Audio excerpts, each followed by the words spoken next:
Hey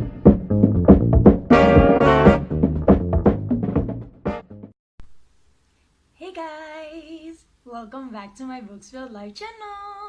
So today I'm really excited to be part of hashtag Diverse Books 2020, which was started by Taiwo at A Lifestyle Nerd 9. And I'm super excited to share with you today books with Puerto Rican and Dominican MCs, and also some books with LGBTQIA representation. I have 8 books that I want to share with you, and I'm super excited. There's a mix of contemporary reads, romance, thriller, sci-fi-ish, historical fiction, so there's a little bit for everybody. I'm going to have my notebook just for reference because these are some of my favorite anticipated releases, which means that I haven't had a chance to really interact with that many of them to remember off the top of my head, and I don't want to mess it up. So here we go. So the first book on my list I'm super excited about because it takes place in Puerto Rico. And if you didn't know, I'm Puerto Rican and Dominican. So this makes me super excited. It will be my first ever book set in Puerto Rico. I've never read one and I can't wait. And it's named Category 5 by Avila, and it's a supernatural YA thriller that takes place in post-hurricane Puerto Rico. And essentially in the middle of all of this, there are people moving in to buy developmental land in Puerto Rico, taking advantage of the fact that it's down and that marketing value, that property value is down, to take pieces of the land.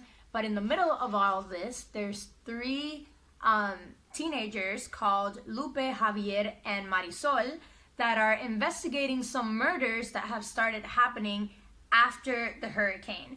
And it's also in the middle of like a sort of supernatural threat, so it's a little bit of like, are the murders being caused by people, or are the murders being caused by something supernatural? And essentially on the cover it says, when the storm died down, they rose up. And like, low-key, I'm a little creeped out about that, but I'm here for it. So yeah, that's the first one, Category 5 by Avila. Number 2 is The Henna Wars. And you've probably already heard about The Henna Wars in a couple of other lists.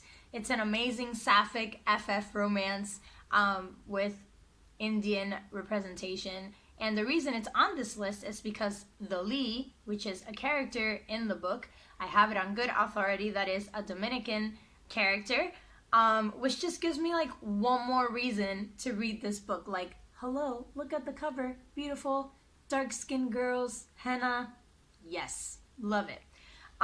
Basically, it follows the story of 2 girls, Nishat and Flavia. So when Nishat comes out to her family says she can be anything she wants except a lesbian because Muslims aren't lesbians.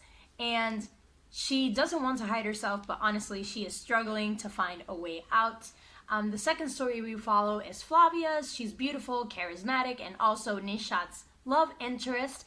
They get pinned against each other during a school competition to create a new business.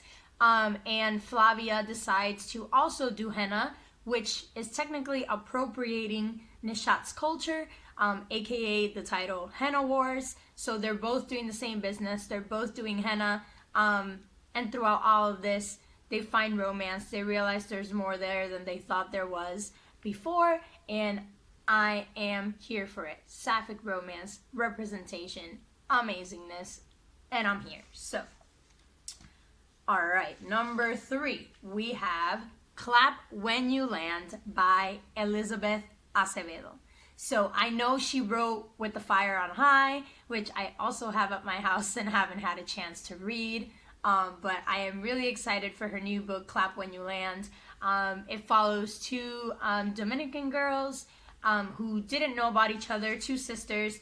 It's being told dual POV, which is one of my favorites. I love going from one point of view to the other. I'm really excited. It follows Camino and Yahaira as they not only find out that their father just died, but they also find out about each other's existence.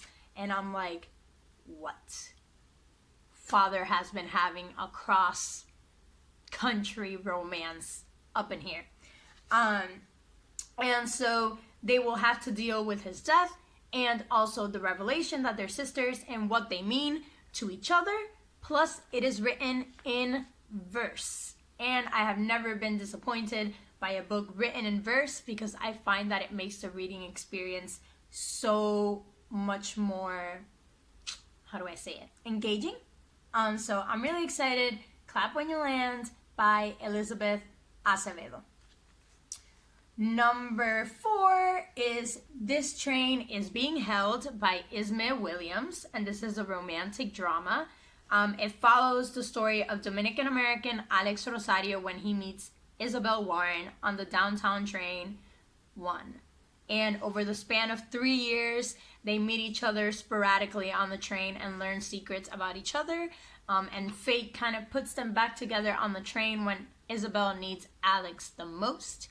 And essentially, it's just a romance and fate, and they get to find out a lot about each other. Obviously, the first time they met, it's on the synopsis, but I don't want to spoil it. They kind of have some perceived notions of each other from what they look like and what they sound like and how they act. And they kind of find out as they are meeting each other on the train little by little that maybe not everything is as it seems.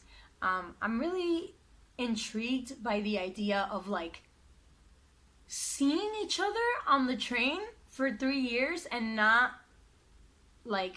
managing to make that into like a more long see you outside of the train friendship kind of thing. But I'm really intrigued at how they play this out on the train and if the world building for like every time they meet on the train is intriguing. So I'm here for it. The Train is Being Held by Isme Williams. Number 5 is The Lost Book of Adana Moreau by Michael Zapata. And this one is definitely interesting. It takes place in 1929 in New Orleans. And basically, Adana Moreau writes a sci-fi novel called The Lost City. And it's basically, the concept is that the Lost City exists in a parallel Earth. And it comes out to enthusiastic readership. So she starts writing the sequel of it, but she falls ill. And before she dies, her and her son Maxwell burn the last manuscript. But then, decades later, in Chicago, somebody finds a manuscript called Model Earth, written by none other than Adana Moreau. And then a hell of a lot of questions comes out. Why is this manuscript here? How did it get here? Why did Saul's grandfather have it? And why was it his last dying wish that he would receive it? And all sorts of questions. It's like a historical fiction, fantasy kind of thing. The cover looks really cool. And I'm like ready to see what this book looks like in real life. But yeah, this is The Lost Book of Adana Moreau by Michael Zapata. And normally I've been getting a little bit more into fantasy, so I'm really excited at the premise of this story, and I hope I absolutely love it. Number 6, we have American Sweethearts by Adriana Herrera. And essentially, these are Dominican MCs. It's a contemporary romance, and I have heard nothing but good things about this author's books and romances, and I am so ready to finally read one. So basically, it is a love-hate relationship that has grown, festered, you could say, for a total of 16 years, and tensions are definitely rising. They're on a train to Dominican Republic, and they kind of don't want to be with each other because they know the most about each other, and they're afraid as to what that might lead to. By the end of a single week in paradise, it's obvious that their connection remains. So the question is, can they admit to each other that they might just be each other's perfect match? And will they understand that their dream is still within reach to be with each other if only they accept each other for who they are? And I'm like, yes, like that means they were friends before. So I'm gonna learn all about how they first met, how they sort of fell in love, how they had that sexual tension, and like, yes, I don't even know what else to say about it. Like, I'm just excited to read this book. And obviously, because some of it takes place in Dominican Republic, I'm excited to read about some of the stuff that I remember from Dominican Republic and that I absolutely love. So, American Sweethearts by Adriana Herrera. Ding. Now, book number 7. Let me find it. So now we're going to talk about books that don't have Puerto Rican or Dominican MCs, but have LGBTQIA Rep. And I have 2 of them that I'm really looking forward to for 2020. This first one that I'm going to talk about is actually releasing today. And I won't be able to get my hands on it till later, and I'm so sad. The book that I'm talking about is Dark and Deepest Red by Anna Marie McLemore. She is actually a Latinx author or Latinx author. And basically, this story takes place in the summer of 1518. A strange sickness sweeps through Strasbourg and basically makes women dance until they drop dead. As rumors of witchcraft spread, suspicion turns towards Lavinia's family. And Lavinia basically has to think how far she's willing to go to save herself and the people that she loves. Centuries later, the same thing starts to happen, and the real question is, what is the secret? What is the truth? What is hiding behind this occurrence? And it's like LGBT, dark, mystery, retelling, historical fiction, fantasy. And the cover is something like, I've been anticipating this book since I saw the cover. I mean, look at it. The cover is just stunning, and I am so ready to read it. I have heard nothing but great things from the people that have already read it, and I'm like, I want my own copy. And last but not least, we have Nothing Ever Happens Here by Sarah Hager Holt.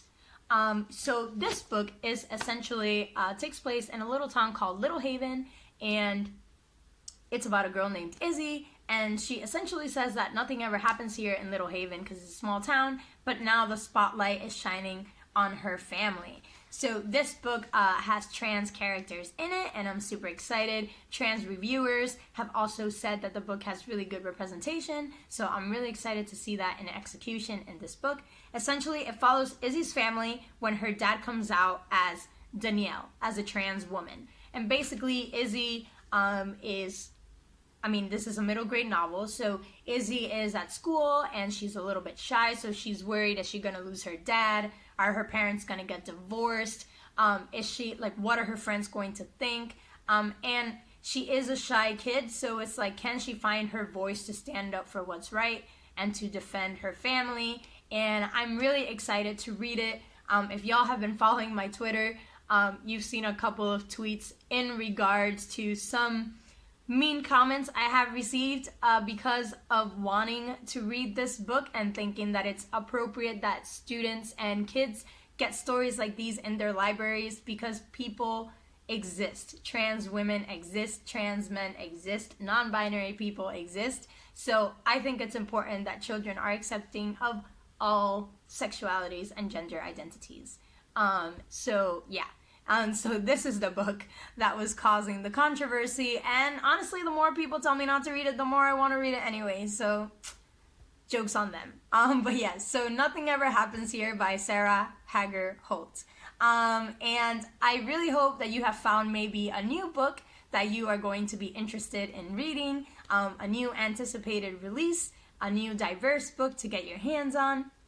And if you read any of these books, please feel free to tell me about them. Also, I will leave in the description below the other ladies and gals and peoples who have posted other diverse books list as part of hashtag diverse books of 2020. So you guys can go check out other identities, other ethnicities that are based off of those people's ethnicities and gender identities. So I really hope you enjoyed this video, and I will see you next time. Bye